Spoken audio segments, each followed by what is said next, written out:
Hello my sweeties, as you can see it's spooky season, one of my favorite times of the year because I have such amazing content to show you. You don't want to miss this, so keep on watching. Let's go.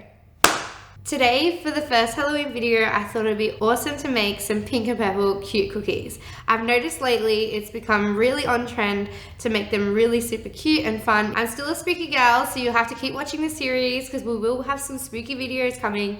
But today we're gonna start with some cute and easy ones, especially good for the kids.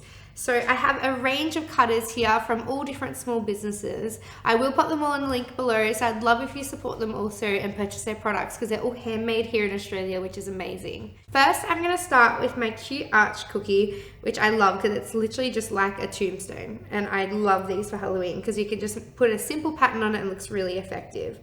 So I've got a stamp that I'm gonna be using in combination with this. This is a raised stamp and it has cute little ghosts, bats and pumpkins, and I'm gonna do this with a pink fondant base just to make it ultra sweet.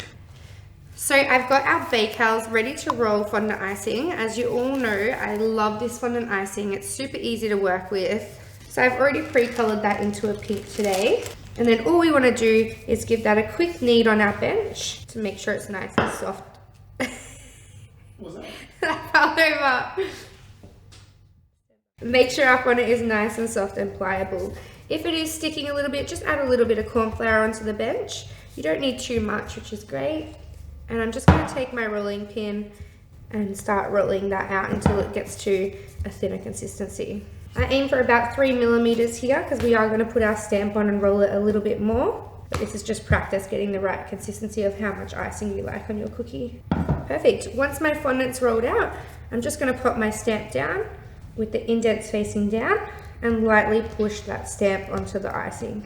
Once your stamp is secure, I get a rolling pin and just push as hard as I can back and forth. But once you've got a nice even roll, you can just gently pull off the stamp. Once you lift off your stamp, you just want to make sure that you can pull off your fondant off the bench to make sure it's not sticking. And go ahead and grab your cutter. These cutters are handmade in Melbourne by one of my favorite small businesses in the cookie industry. This is Cuttercraft, so I'll leave their link down below also. If you ever need any cookie cutters, they are fantastic and they cut really sharp compared to the plastic ones. So I'm just gonna go ahead and line up that cutter on my fondant and cut. Just press down firmly and roll that against your bench and remove your excess. And then lift up and we've got this cute print ready to go on our cookie.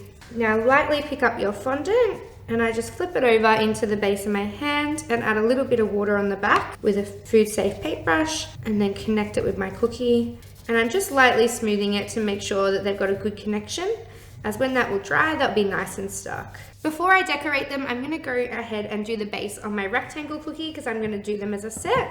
And then we can get to decorating. So I've just gone ahead and taken the exact same shade of pink fondant that I had for the other cookie.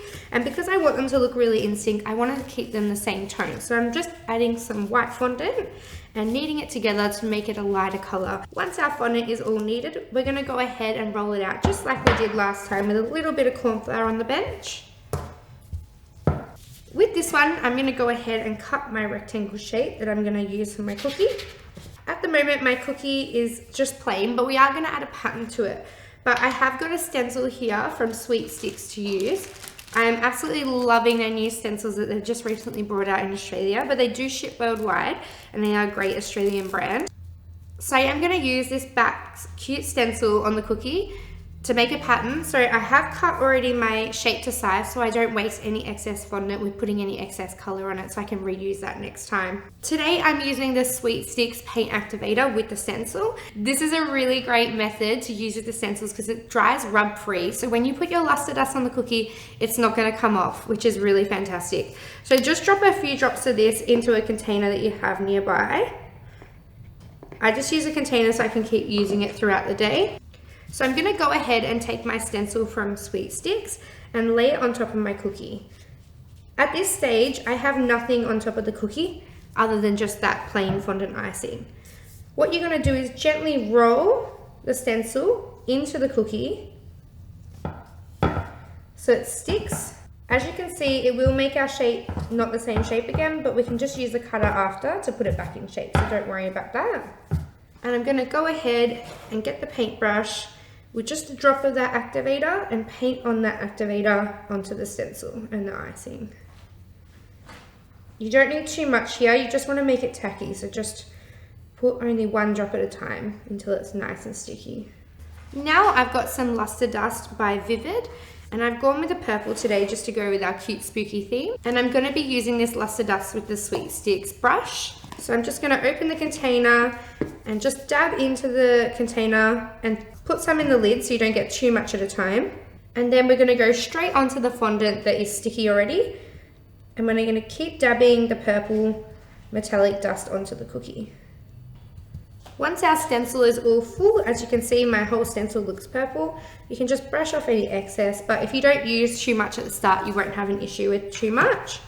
And then we're going to go ahead and gently peel the stencil off. Perfect. As you can see, we have this gorgeous metallic pattern, and we're going to go ahead and use our cutter and cut our rectangle cookie.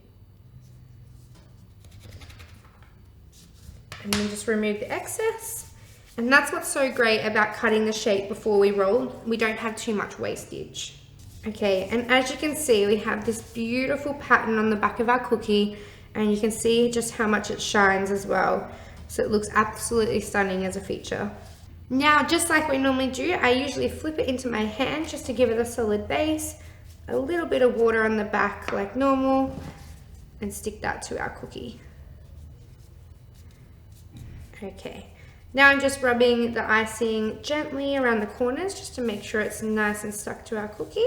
And we have our two bases complete, ready to decorate. Okay, so now we're up to making some decorations for our cookies. So I have these cute little cutters and matching stamps that I've just recently purchased from another small business, 3D Stamped by Amelia, which I'll leave in the description below as well. And I'm gonna make some cute little ghost cutouts and some other decorations just to pop on the cookies to make them super cute. So I still have that excess fondant that I cut off, and it has a bit of the purple luster dust from the outside of the stencil. So what I like to do is just knead that back together, because the purple or whatever color you're using on top mixes really nicely into fondant. So it just gives us another shade of fondant to work with to make our decorations.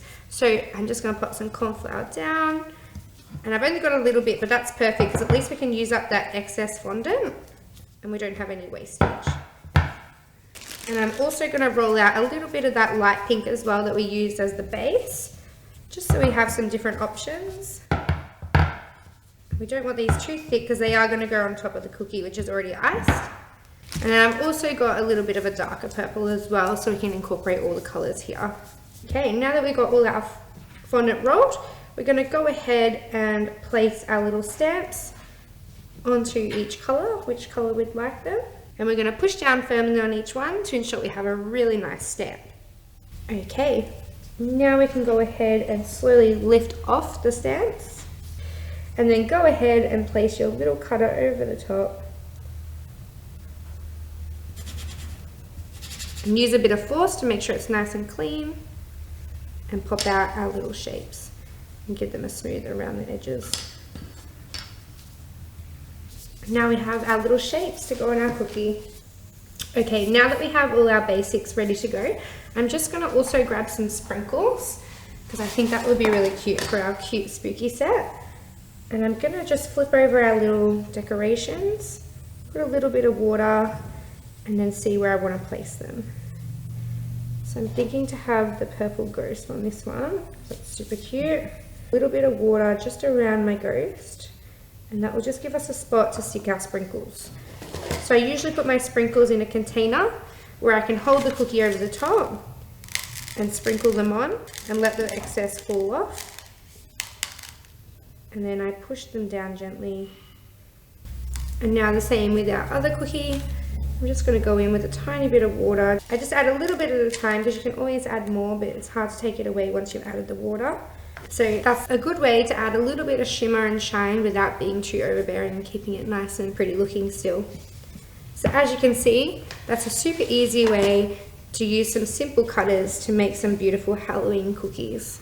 I'll leave our cookie recipe that we have purchased and used from Miss Biscuit in the description below, so if you'd like to make some cookies, they're a great activity with the kids that you can do at home, or if you'd like to make them to sell, these are definitely amazing tools and amazing businesses to support. I hope you learned something today about how you can use these simple layering techniques to make some super cute and spooky cookies. As always, if you have any questions, make sure to leave them below because I really would love to see you recreate these. If you're a business, I'd love for you to support my fellow business friends and purchase their Halloween cutters or any ranges they have on their website, so make sure you check them out. Keep an eye out for our new spooky videos coming in the next few weeks. Stay spooky, sweeties!